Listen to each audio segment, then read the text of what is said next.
What's next?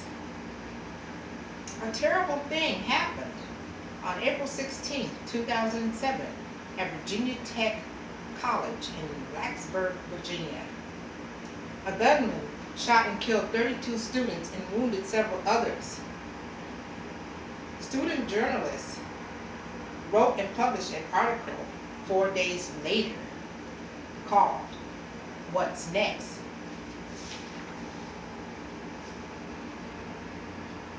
This is a support ribbon with many questions. They ask the same things over and over. What's going to happen? Why did this happen? Why what? Why? What can we do? What? The support ribbon at Collegiate Times simplifies a complex situation. It's composed of questions that you would expect from students. The symbol visualizes the principle of rhetoric by using the ribbon as a design.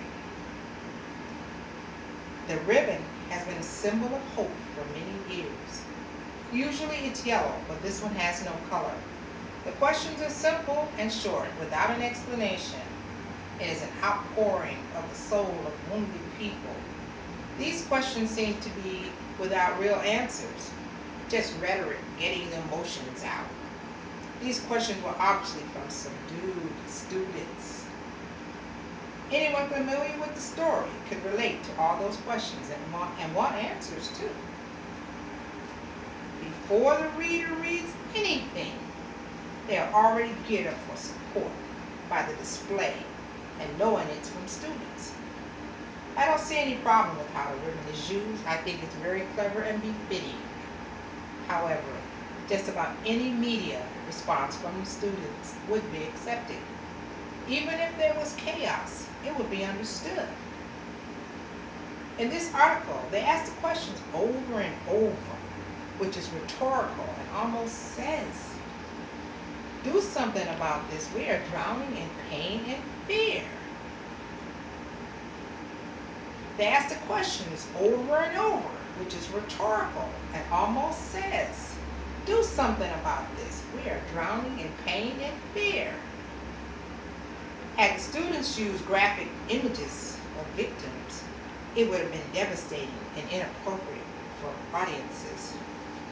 True, the photos of the crime scene might have been more definitive, but they would have had to see these images again and again while putting this piece together.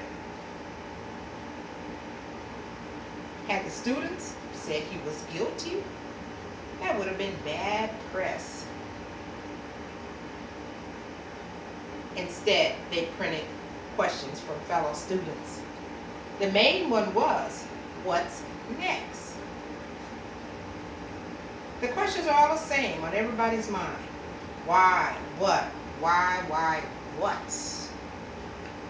Using a ribbon was quite clever and simple and displayed the kind of message of support immediately. This had to be very difficult for journalists to write 4 days after this incident. I was a reporter, and fortunately, most of my stories did not involve death or tragedy. I did cover one, which was an accident by an 11-year-old that left him in a vegetable state.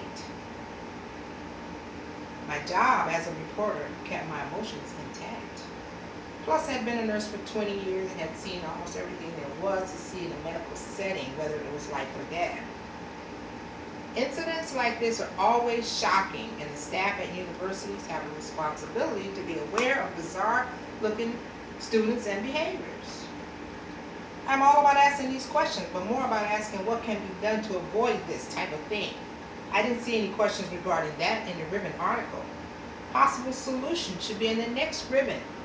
I could design one, but not sure what questions it will contain. Something like, will you help me? If I am sad or troubled? If I'm a loner, would you say hello to me and draw me out of my shell? There are countless messages that suggest solutions that can be put into a new ribbon, but for now, we have the one with the question, what's next?